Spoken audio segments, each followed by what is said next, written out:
오늘은 네 번째 지혜 차별하지 말라 하는 말씀 듣도록 하겠습니다. 우리 다시 한번 점검해 보도록 하죠. 첫 번째 지혜, 시험을 당하거든 기쁘게 여기라. 그리고 시험을 받는 자는 복이 있다. 시험을 이거 뭐라고 써요? 제가 잘못 써놨어요. 참는 자는인데 참는 자죠. 원래 참는 자는, 시험을 참는 자는 복이 있다. 셋째, 모든 말씀을 듣고 행하는 자가 되라. 그리고 오늘은 사람을 외모로 차별하지 말라. 다른 것으로는 차별해도 된다는 말은 아닙니다. 네, 차별 안 받아본 사람 있습니까? 다 받아봤겠죠. 차별 받아본 적 있으시죠? 그때 여러분의 감정, 어떤 감정을 느끼셨는지, 그리고 그 공간에 차별받는 그 공간에서 나는 어떤 사람이 되어 있었는지 기억이 나십니까? 우리는 차별이 나쁘다는 것을 다 압니다. 그러나 우리 대부분은 차별을 심각하게 여기지 않아요. 많은 사람들이 차별을 가해자와 피해자의 그 인품의 영역에서, 성품의 영역에서 해결을 하려고 하는 거죠. 즉, 가해자의 차별에 대해서는 가해자의 못된 인성, 저 사람 정말 못됐어 하고 끝내버리고요. 그리고 피해자가 받는 차별에 대해서는 이겨내야 할, 견뎌내야 할 인내, 그 정도로 그 사건을 종결시켜버리는 경향이 우리에게 있습니다. 그렇다면 성경은 차별에 대해서 어떻게 말을 하고 있을까? 9절입니다. 만일 너희가 사람을 차별하여 대하면 죄를 짓는 것이니 율법이 너희를 범법자로, 그러니까 법을 어긴 자로 정죄하리라, 심판하리라 라는 뜻입니다. 이처럼 성경은 차별을 중대한 범죄로 접근을 합니다. 우리는 지금까지 차별을 도덕적인 선에서, 윤리적인 선 안에서 이해했고 접근하려고 했는데, 성경은 이것은 도덕도 아니고 윤리도 아니고 법이다. 법 안에서 우리는 이해하고 적용해야 된다 라고 말하고 있습니다. 그래서 이처럼 성경은 차별을 살인, 강도, 가늠과 같은 중범죄에 해당되는 범죄로 명시하면서 차별에 대한 사람들의 그 가벼운 태도를 지적하고 있어요. 여러분, 차별이 그 정도의 강력한 범죄라고 생각해 본 적 있으십니까? 솔직히 말해서 좀 이 말씀은 받아들이기가, 이해하기가 좀 힘들죠. 세상의 법은 차별을 범죄의 영역에 해당시키지는 않고 있잖아요. 왜 그럴까요? 차별하지 않는 사람이 없기 때문입니다. 그 말은 우리가 차별하지 않을래야 않을 수 없는, 차별을 할 수밖에 없는 차별하는 인간이라는 뜻입니다. 우리가 죄를 지을 수밖에 없는 인간인 것처럼 우리는 차별을 하는 인간이라는 뜻입니다. 그 말은 우리는 차별을 숨쉬듯이 하는 사람들이라는 말이에요. 그런데 성경은 그런 우리를 두고 범법자라고 정죄하죠. 이것은 단순히 차별하는 너 정말 나쁜 사람이야, 너 그렇게 차별하면 진짜 너 나중에 벌받아 라고 비판하는 것이 아니라, 성경은 차별하는 사람을 하나님께 고발하여서 그 심판대 앞에 세워가지고 그에 마땅한 형벌을 요구하고 있는 것이에요. 피곤이 몰려오죠. 우리 중 그 누구도 이 죄로부터 자유할 수 없기 때문에 우리는 갑자기 이거에 피곤해집니다. 그런데 이상하지 않습니까? 차별은 그 정도로 심각한 범죄라고 우리는 생각해 본 적이 없는데 왜 성경은 이토록 차별을 심각하게 다루는 것일까? 여기에서 우리는 잠깐 야고보 선지자의 말을 좀 들어봐야 할 것 같습니다. 야고보 선지자는 예루살렘 교회, 그러니까 초대교회의 지도자였습니다. 근데 이 초대교회 안에도, 정말 성령 충만한 이 초대교회 안에도, 예루살렘 교회 안에도 심각한 차별이 발생하고 있었어요. 회당에 부자가 들어오고 나중에 가난한 자가 들어오는 것을 야고보 선지자가 보았는데, 먼저 와 있던 교인들이 이 부자를 눈여겨보면서 좋은 자리로 안내를 하는 것입니다. 그러면서 나중에 가난한 자가 들어왔는데 거기 서 있든지 말든지, 내가 쓰는 발판에 앉든지 말든지, 자리도 아니고 의자도 아니고 자기가 쓰는 발판에 앉든지 말든지 네 마음대로 하라 라면서 홀대하는 것입니다. 봄이 되니까 부활절 연합 예배를 드렸던 때가 기억이 나요. 보통 부활절 연합 예배는 큰 체육관을 빌리던가 아니면 문화예술회관 같은 군에 다 있으니까 시마다 있으니까 거기를 빌려가지고 연합 예배를 연합회가 주최합니다. 그러면 연합회에 그 속한 목사들이 이제 그 예배를 진행시키지 않겠습니까? 근데 자기 교회들은 신경도 안 써요.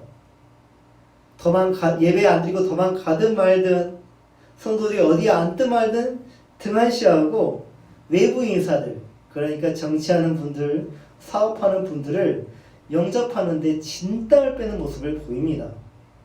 교인들은 자리가 없어가지고 계단에 순서지를 깔고 앉을 곳을 찾고 있는데 목사들은 외부 인사를 상석에 앉히는데 서로 경쟁을 해요. 자기가 영접해 드리려고.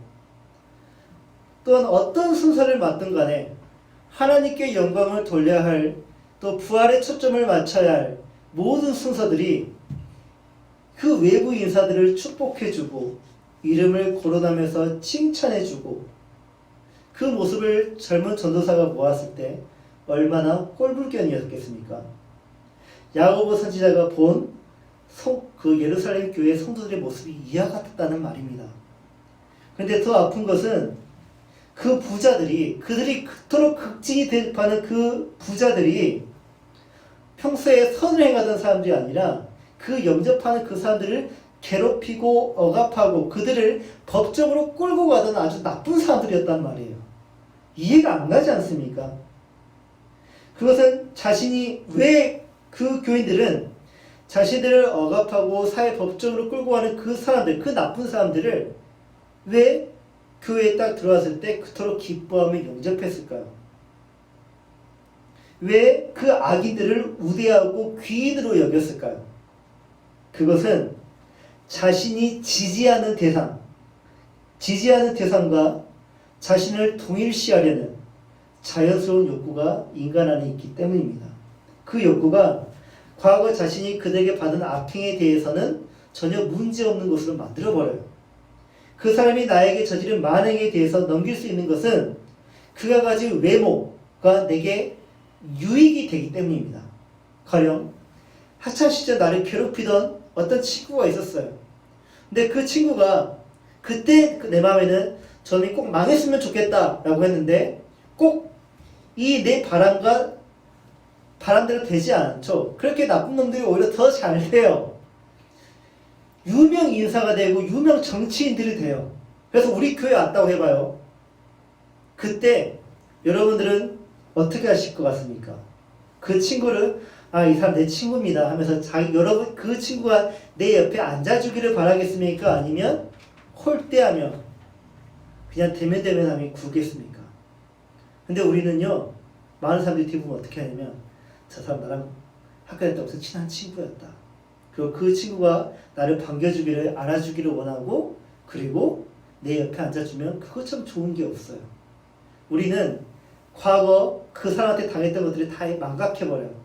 당장에 그 사람과 내가 지지하는 내가 동일시되기를 원해요. 차별의 뜻을 아십니까? 차별이란 누군가를 그 얼굴에 따라, 그 외모에 따라 영접하는 것을 의미합니다. 한 인격을 대함에도 얼굴에 따라, 그 사람이 가지고 있는 현재의 외모에 따라 우리는 그 사람을 다르게 대해요. 예를 들어 한 인격이 있는데 그 사람을 보았을 때 그 사람 지금 외모가 아무것도 아니에요. 가진 스펙도 아무것도 없어요. 그러면 아무것도 아닌 사람처럼 대하다가 어느 이 사람이 갑자기 졸부가 돼요. 갑자기 어느 큰 일을 해서 유명한 사람이 돼요. 그러면 거기에 맞게 우리는 또 대접을 해요. 같은 인격인데도 불구하고. 이런 차별이 교회 안에 만연할 때, 또한 한 개인이 다른 인격을 이렇게 차별을 할 때 어떤 일이 발생하게 될까요? 놀랍게도 예수 그리스도에 대한 참 믿음을 가질 수 없게 됩니다. 왜 그렇게 되는지 알아보도록 하죠. 이 야고보 선지자는 누구의 동생입니까? 예수님의 동생입니다. 친동생이에요. 동네 동생도 아니라 친동생, 마리아의 자식이란 말이에요. 그런 한때 자신의 형인 예수를 외모로만 판단했던 사람이었어요. 그러니까 예수님을 그리스도로 믿지 못했겠죠. 자기 형이 어떤 사람인지 가장 잘 아니까. 그 형을 그리스도로 믿을 수 없었고 형을 주님으로 섬길 수가 없어요. 왜냐하면 그리스도가 아니라 형이니까. 육신적으로 볼 때 그의 형은 결코 영광의 주가 될 수 없는 것이에요. 예수님의 육신에 속한 외적인 모든 것들은 그리스도의 조건에 부합이 되지 않는 것이에요. 외모를 보니까 도저히 어떻게 우리 형이 내 주님이 될 수 있어? 어떻게 형이 하나님의 아들이 될 수 있어? 말도 안 돼! 하면서 외모를 볼 때마다 도저히 믿어지지 않는 것이에요. 어쨌든 간에 그 예수는 형이니까. 그것은 다른 사람들에게도 마찬가지였습니다. 예수님은 주의 영광, 그러니까 그리스도의 영광에 어울리지 않게 그들이 생각하는 그리스도는 왕이잖아요. 왕의 영광에 어울리지 않게 무엇을 하셨냐면 그들이 무시하고 천대하던 자들과 함께 식사를 하시고 그들과 함께 유숙을 합니다. 잠을 잡니다. 예수님은 그들이 사랑할 수 없고 은혜를 베풀 수 없었고 결코 함께 할 수 없는 한 자리에 함께 할 수 없는 그들과 함께 하셨어요. 그것을 보았을 때 어떻게 하나님의 아들이 저런 죄인들과 함께 할 수 있어? 저런 부정한 자들과 함께 할 수 있어? 그 외적인 모습을 보았을 때 결코 그리스도를 믿지 못하는 것이에요. 그래서 예수님의 외모는 그들에게 그리스도를 믿는 데 있어서 큰 장애가 되었습니다. 목사도 마찬가지입니다. 교인들은 자신들의 교회 목사가 정말 다른 사람들에게 자랑할 만한 것이 되었으면 좋아요. 목사들에게 요구하는 것이 그죠. 목사님이 낮은 곳에서 가난한 자를 섬기고 아픈 자들을 섬기고, 그런데 가난한 자들을 섬기고 아픈 자를 섬기는데 멋진 넥타이, 값비싼 정장, 말끔한 구두 신고 할 수 있습니까? 그건 어렵거든요. 그러면 작업복으로 그 일을 할 수밖에 없겠죠. 근데 어느 날 이 목사님을 우연히 딱 마주쳤는데, 친구와 함께 갔다가 이 목사님을 딱 마주쳤는데 목사님이 작업복으로 있는 모습을 보고 우리 교회 담임 목사님이시라고 자랑스럽게 누가 소개할 사람이 있을까요? 아마 부끄러워할 수 있습니다. 많은 성도들이 우리 목사님이 이랬으면 좋겠다 하는 것, 그래서 우리 목사님은 잘생겼으면 좋겠고, 저는 여기 해당되겠죠? 그리고 멋진 풍채, 그리고 아주 묵직한 그런 멋있는 목소리, 그리고 좋은 학력, 그리고 뛰어난 능력, 이런 것들이, 이러한 목사의 외모가 자신들의 아이덴티티, 그러니까 신앙의 수준이 된다고 생각해요. 목사의 수준이 곧 나의 수준이 되기 때문에 목사의 외모가 자랑할 만한 것이 참 많았으면 좋겠다는 생각을 하게 됩니다. 그래서 목사의 외모를 정말 중요시 여겨요. 저의 외모는 솔직히 말해서 목사 같지 않아요. 제가 목사라고 하면 사람들 다 거짓말로 생각하는 경우가 있습니다. 담임 목사라는 직분에 비해 나이가 젊죠. 나이도 젊은데 제 나이에 비해 얼굴은 좀 더 어려 보입니다. 그리고 키가 좀 훤칠했으면 좋겠는데 훤칠하지도 않고요. 복장도 목사답게 옷을 입고 다니지 않아요.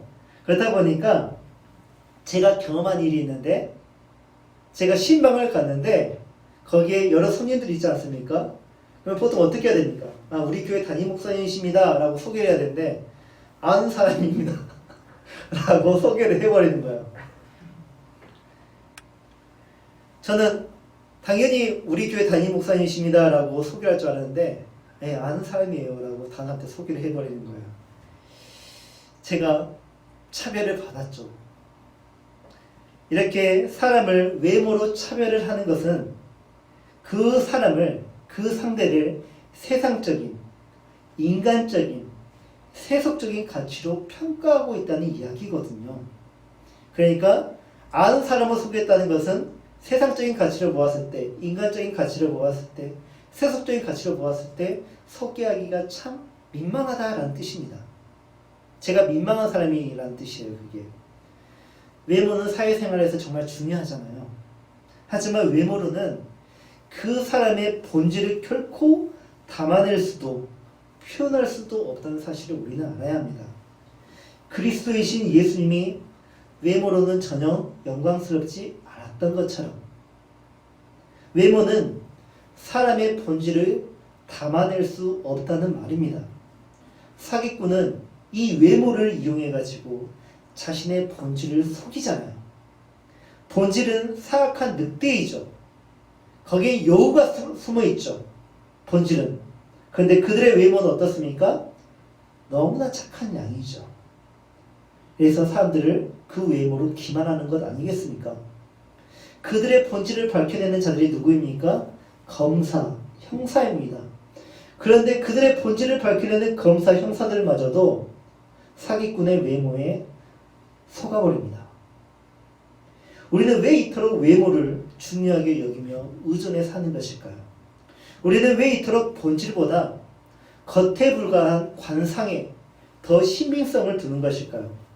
야고보 선지자는 그가 형에게 저질렀던 차별에서 뼈아픈 실수를 경험한 후에 다시는 외모를 가지고 사람을 차별하지 않았습니다. 그것은 교회 지도자에게 꼭 필요한 지혜였죠. 그러나 자신과 다르게 자신은 그렇게 차별하지 않고 있는데 교인들은, 교회의 성도들은 사람의 외모를 가지고 차별을 하고 있었어요. 그걸 야고보가 보았어요. 근데 그 차별은 너무나 심각했습니다. 차별은 교회의 최고의 법인 이웃사랑을 범법하는 행위이기 때문이죠. 그렇다면 우리는 왜 차별이 부당한 것인지, 범법 행위인지, 나아가 정죄감인지 우리가 좀 더 자세히 한번 알아보도록 하죠. 야고보 선지자는 차별을 부당한 것이라고 가르치는데, 부당의 뜻은 이치에 맞지 않는 것, 이게 부당하다는 뜻입니다. 이치에 맞지 않을 때 부당하다라고 말을 하는데, 그리스도인에게 차별은 이치에 맞지 않는 행동, 그리스도인의 차별은 부당한 행위라는 것이죠. 왜 차별이 그리스도인의 이치에 맞지 않는 행동일까? 차별을 뜻하는 헬라어 디아크리노는 의심하다, 그리고 나뉘다로도 번역을 할 수가 있는데, 이 번역을 따른다면 차별은 곧 교인들 마음 안에서 분리가 일어났다. 그러니까 교회 안에 누군가를 차별하고 있다. 그러면 교회 안에 지금 분리가 일어났다라고 생각하시면 되겠습니다. 돈에 의해서, 외모에 의해서 한 교회의 부자와 가난한 자로 분리가 일어나고 있는 것이에요. 그리스도의 한 몸이라고 일컬어지는 교회에게 그 분리는 이치에 맞지 않는 것이죠. 왜 그렇습니까? 한 몸이 분리될 수 있습니까? 없습니까? 분리될 수 없죠. 분리는 곧 사망을 뜻하기 때문에. 물론 이 새끼손가락이 분리될 수 있습니다. 그러면 떨어져다가 그 손가락은 죽은 손가락이 되는 것이고, 썩어질 손가락이 되는 것이고, 그리고 나머지 손은 어떻게 되죠? 병신이 되는 거죠. 그러므로 분리가 일어나는 것은 이치에 맞지 않는 것이죠. 근데 그 차별이 너나 할 것 없이 다 하고 있다는 것이에요. 이와 같은 차별 대우가 겨우 그거 가지고 라는 반응을 일으킨다면 다음을 한번 생각해 보십시오. 하나님이 우리를 그와 같은 방식으로 외모로 차별을 하신다면 어떤 일이 일어날까? 하나님이 우리의 외모를 가지고 판단하시면서 그래, 너는 잘생겼으니까 나한테 가까이 와. 야, 너는 냄새 나니까 좀 멀리 좀 떨어져 있어. 야, 너는 일 잘하니까 좀 일 잘할 것 같으니까 너에게 이런 장로의 직분을 주고, 너는 이러니까 너는 직분을 줄 수 없어 라고 구별하시고 차별을 하시면 우리는 그 하나님을 어떻게 판단할까요? 우리 그런 하나님을 사랑이 많으신 하나님, 정의로우신 하나님, 공의로우신 하나님 하면서 찬양하고 경배할 수 있을까요? 우리는 그의 몸된 교회인데, 다시 말해 그 하나님과 하나인데 우리는 하나님께 그것을 요구하잖아요. 하나님은 그러시면 안 됩니다. 하나님은 차별하면 안 됩니다. 라고 말하면서 그와 한 몸인 우리는 왜 차별을 하는 것일까요? 왜 자신에게 그것을 요구하지 못하는 것일까요? 그것은 자신에게 주는 차별 아닙니까? 다시 말해 그것은 하나님과 자신을 분리시키는 주장이며 행위 아닙니까? 하나님은 가난한 자들과 부자들을 분리시켜서 차별하지 않으셨습니다. 왜냐하면 하나님은 사랑이시니까. 오히려 하나님은 그들 모두를 자기 몸으로 여기셨죠. 그리고 그들과 한 몸을 이루시기 위해 자기를 희생시키셨습니다. 그리고 그 희생시킴으로 우리를 뭐라고 부르셨습니까? 너희는 나의 몸이다 라고 말씀하셨습니다. 그러나 교인들은 달리 행동했죠. 차별했습니다. 다시 말해 내 몸이라고 부르신 그 모든 것들을 분리시켰습니다. 부한 자들과 가난한 자로, 가까이 할 수 있는 자와 멀리해야 하는 자로, 친해져야 할 사람과 멀리해야 될 사람으로 그렇게 분리시키는 거예요. 그들은 부한 자들에게 후한 접대를 하고 가난한 자들에게는 천대를 하기 시작했습니다. 놀라운 것은 그들이 접대하고 호의를 베푼 그 부자들은 오히려 그들을 전에 법정으로 끌고 가고 억압하고 박해했던 사람들인데, 악한 자들인데 왜 교회들은 그들을 그토록 귀하게 접대했을까요? 어떻게 이런 일이 가능한 것일까요? 그것은 그 부한 자들의 부당한 행위가 그들만 저질렀던 부당한 행위가 아니었기 때문이에요. 오히려 그 부당한 행위들이 사회 전체에 만연한 문화였다는 것입니다. 얼마 전에 아내가 주차된 차에 접촉사고를 냈거든요. 상대 차량은 준중형차 구형이었고요. 그리고 앞 범퍼에 조금 흠집이 났습니다. 사진을 보았기 때문에 제가 조금이라고 말한 겁니다. 이제 상대는 처음에 보험으로 처리하자고 하더라고요. 근데 보통 이 정도는 합의금으로 해결을 하거든요. 그래서 제가 전화를 걸어서 우리 보험 처리하지 말고 합의금으로 처리합시다 라고 제안했더니 동의했습니다. 제 입장에서 볼 때 그 차는 준중형차 구형이었고 범퍼는 스크래치 정도니 고칠 필요는 없고 그냥 제가 합의금 5에서 7만원 주면 그걸로 저녁에 고기 사 먹으면 되겠다 라고 제안을 하면서 그러면 두 당사자 모두 만족할 것 같다 라고 생각했습니다. 그러나 상대는 여러 사람들에게 조언을 들었던 것 같아요. 이럴 때는 어떻게 해야 된다 하면서 그러면서 20만원을 생각하고 있었던 것 같아요. 결국 저는 5, 7만원에서 그 사람이 20만원이지만 10만원의 합의를 보았습니다. 이게 속이 조금 아려요. 그러니까 왜냐하면 제가 경험했던 일전의 일들이 있기 때문이에요. 어느 청년이 주차장에 주차된 교회차, 승합차 있죠. 승합차의 뒷범퍼를 박았습니다. 범퍼는 스크래치가 좀 나 있었고요. 좀 떨어져 나가 있었어요. 근데 여러분 좀 관심이 있었더라면 보았을 건데 우리 교회 승합차 뒷범퍼는 원래 조금 떨어져 있었어요. 근데 그 청년은 자기가 받아가지고 떨어진 줄 알고 있었어요. 그래서 겁에 질려 있었고 초보라 아버지께 전화를 걸어서 빨리 와주세요. 이거 큰일 났어요 라고 전화를 한 상태였어요. 아버지가 오기 전에 제가 도착했습니다. 제가 훑어보았죠. 청년은 아주 저한테 죄송합니다 하면서 얼마나 쩔쩔매는지 그리고 이렇게 인사를 하는지 제가 어떻게 했을까요? 그냥 보내주었어요. 그랬더니 그냥 가세요. 괜찮아요 라고 했더니 왜 제가 그냥 보내주었을까요? 우리 교회 차는 조기 폐차할 차량이니까 제가 정말 나쁜 마음 먹었다면 20만원도 받아낼 수도 있겠죠. 근데 그냥 보내주었습니다. 그랬더니 그 청년이 90도로 절을 하면서 감사합니다. 제가 떠날 때까지 거기서 인사를 해주었습니다. 또 얼마 전에 한 화물차가 교통법규를 어기고 제가 운전하는 승용차를 부딪힌 다음 도망가 버리는 거예요. 뺑소니를 해버리는 거예요. 정말 화가 났어요. 그렇게 화가 난 모습을 처음 봤습니다. 제 자신도. 조금만 더 크게 부딪혔더라면 저는 튕겨져 나가서 다른 차와 부딪혀고 큰 사고가 났을 거예요. 게다가 그 운전자는 그 사고가 뻔히 일어났음에도 알고 그냥 모른 척하고 가버리는 거예요. 제가 붙잡았습니다. 그 사람을. 빵빵 거리면서 차를 갓길에 멈추게 했습니다. 제가 그 사람한테 화를 내는데 이건 제 의지가 있어서 화를 낸 게 아니라 제 자신을 화를 내는 모습을 저 자신도 많이 놀랐어요. 그만큼 상황이 그 정도로 위기였다는 말이었겠죠. 근데 그 사람이 몰랐다고 발뺌을 하는 것이에요. 그래서 차를 확인해 보니까 사이드 미러에 스크래치가 좀 크게 나 있었습니다. 다행이죠. 그 정도면 다행인 거죠. 근데 제 몸이 엄청 긴장을 하고 있었어요. 굳어 있더라는 것이에요.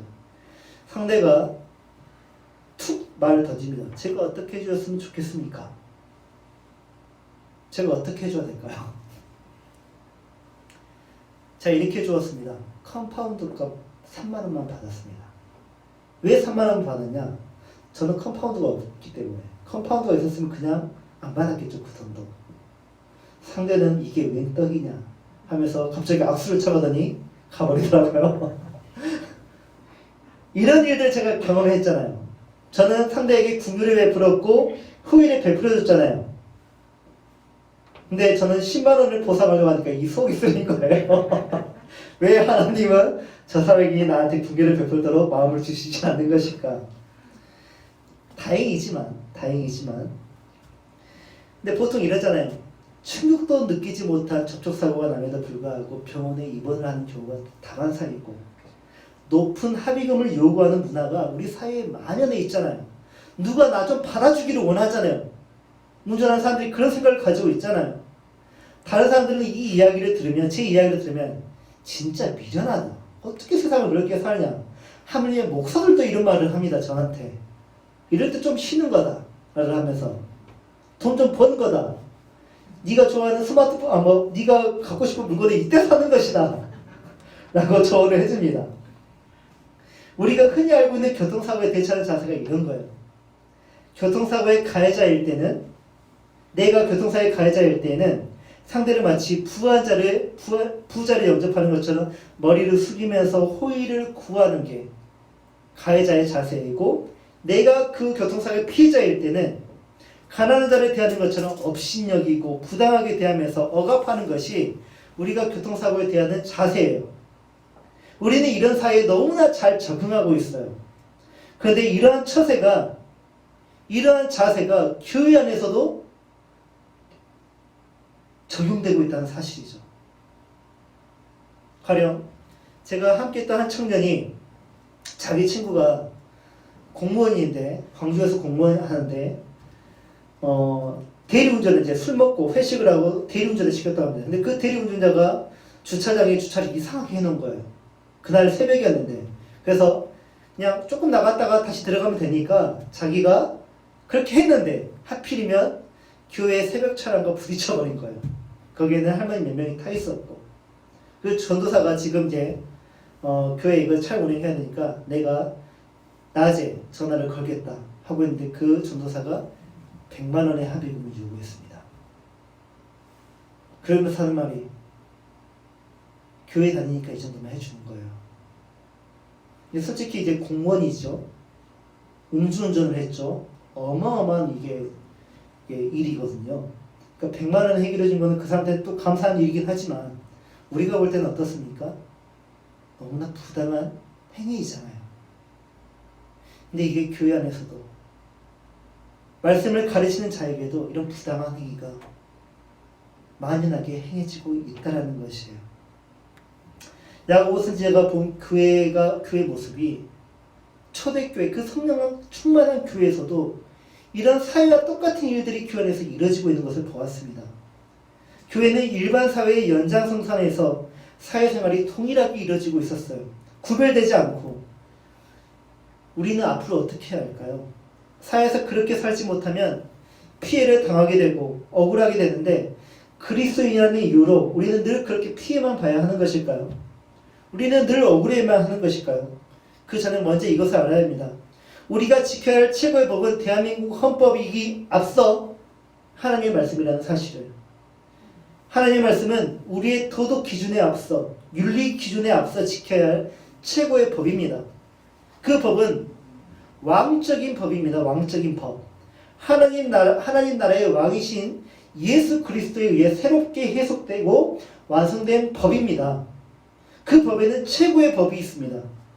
성경은 그 법을 이렇게 명시하고 있습니다. 8절에 너희가 만일 성경에 기록된 대로 내 이웃 사랑하기를 내 몸과 같이 하라 하신 최고의 법을 지키면 잘하는 것이거니와. 성경은 하나님 나라의 최고의 법, 교회가 지켜야 할 최고의 법이 무엇이라고 말을 하고 있습니까? 이웃사랑. 이웃사랑이 최고의 법이래요. 그렇다면 여러분이 이 법을 잘 지키고 있습니까? 아니면 그저 윤리 정도로만 생각하고 있습니까? 야고보 선지자는 교회에게 최고의 법은 하나님을 사랑하는 것이 아니고 이웃을 내 몸과 같이 사랑하는 것, 즉 이웃을 차별 없이 난임 마음 없이 신실하게 자기 자신에게 하듯 사랑하는 것이 그의 최고의 법이라고 가르치고 있어요. 이상하죠, 여러분? 우리는 최고의 법이 하나님을 사랑하는 것이라고 알고 있는데 야고보 선지자는 최고의 법은 이웃사랑이다 라고 가르치고 있어요. 왜 그렇게 말을 하는 것일까? 이웃을 사랑하는 것과 하나님을 사랑하는 것은 서로 다른 법이 아니라 하나의 법이기 때문이에요. 이웃을 사랑하는 자가 어찌 하나님을 사랑할 줄 모르겠습니까? 하나님을 사랑하는 자가 어찌 이웃을 사랑할 줄 모르겠습니까? 그런데 우리는 이런 경우를 보죠. 하나님은 정말 잘 사랑하는데 그만큼 이웃을 사랑할 줄 모르는 교인. 이게 가능할까요? 이게 가능하지 않아요. 그만큼 사랑하는 것이 그만큼. 그러니까 하나님 사랑이 이웃 사랑보다 클 수 없고 이웃 사랑의 함이 하나님을 사랑함보다 클 수 없다는 말입니다. 서로 다른 법이 아니라 하나의 법이고 하나의 사랑이기 때문이에요. 우리가 본 것은 본질이 아니라 외모였다는 말이에요.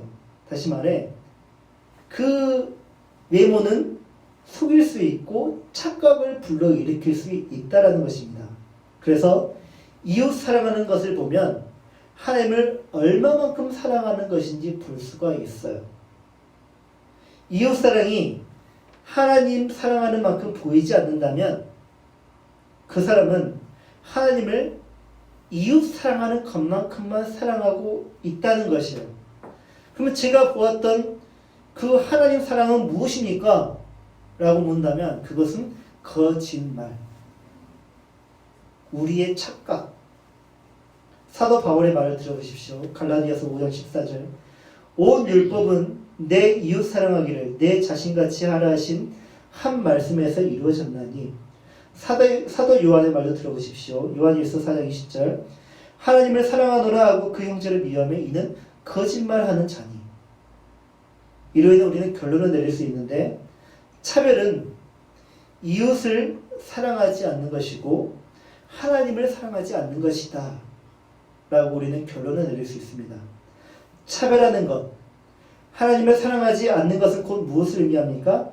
그는 하나님과 무관한 자이다. 진리로 낳은 자식이 아니다. 그는 구원과 상관없는 자이다 라는 것이죠. 이 모든 것을 야고보는 이렇게 표현을 합니다. 9절 만일 너희가 사람을 차별하여 대하면 죄를 짓는 것이니 율법이 너희를 범법자로 정죄하리라. 하나님 사랑, 이웃 사랑은 한 계명입니다. 닮은 쌍둥이 계명이 아니라 하나의 계명이에요. 이 계명을 잘 지키는 자에게는요 차별이 나타나지 않아요. 나아가 차별하지 않는 그 신앙은 다음의 삶의 형태로 나타나게 됩니다. 12절 13절 너희는 자유의 율법대로 심판받을 자처럼 말을 하고 행하기도 하라. 궁율에 행하지 아니하는 자에게는 궁율 없는 심판이 있으리라. 궁율은 심판을 이기고 자랑하느니라. 이처럼 야고보 선지자는 차별하는 대신에 외모로 사람을 판단하는 대신에 궁율을 베푸는 모습으로 살라고 가르치고 그것이 곧 최고의 법을 지키는 가장 아름답고 신실한 모습이다 라고 가르치고 있습니다. 그렇다면 궁율이란 무엇인가? 불쌍히 여기는 마음인데 이걸 달리 말하면 사람을 대할 때 사람다운 마음을 가지고 대하라는 것이에요. 궁유는 상대에게 사람다운 마음을 가지고 접근하는 것이 궁율입니다. 다산 정약용 선생은 오해로 인해 갈등이 생긴 이기경에게 다음과 같이 편지를 하거든요. 인지상정. 인간이 가지고 있는 보편적인 마음이 인지상정인데 인지상정을 벗어난 일은 병폐가 있기 마련이고 서로 간에 화해 있는 말이 있어야 한다. 사람다운 마음으로 우리가 사람을 대할 때, 사람다운 말로 대화를 할 때, 사람다운 관계로 우리가 교제를 할 때, 사람다운 행동으로 우리가 누군가와 일을 할 때, 이것을 추구하는 것, 누구나 바라는 마음이죠. 누구나 바라는 게 다 이겁니다. 나를 사람답게 좀 대했으면 좋겠다. 저 상사가 나를 사람답게 좀 대했으면 좋겠다. 내 어머니 아버지가 나를 사람처럼 대했으면 좋겠다. 나를 사람에게 하는 말을 해줬으면 좋겠다. 이 모든 것들은 누구나 다 바라는 마음이지만 이것을 행하는 이가 없어 이 사회는 병폐로 가득합니다. 어떻게 해야 할까요? 이런 사회에서 생존하기 위해서 그래서 무엇을 합니까? 차별을 하는 것이에요. 하지만 우리는 차별 대신 궁유를 택해야 합니다. 불쌍히 여기는 마음, 그것이 곧 인간다운 마음이자 그리스도인의 마음이거든요. 긍휼히 여기는 자는 긍휼히 여김을 받을 것이다 라고 우리 주님께서 말씀하셨잖아요. 이것은 이 병든 사회를 사는 그 병든 사회와 같이 병이 들어버린 교회가 다시 들어야 할 예수님의 처방전이거든요. 그 긍휼을 행할 때 우리는 최종에 있을 하나님의 심판대 앞에서 벌벌 떨고 있는 것이 아니라 웃게 될 것입니다. 이 긍휼을 아는 자는 구원의 은혜를 잘 아는 자를 의미하고요. 이미 하나님의 자녀로서 긍휼을 베푸며 살고 있다는 최고의 법을 잘 지키고 있다는 증표이기 때문입니다.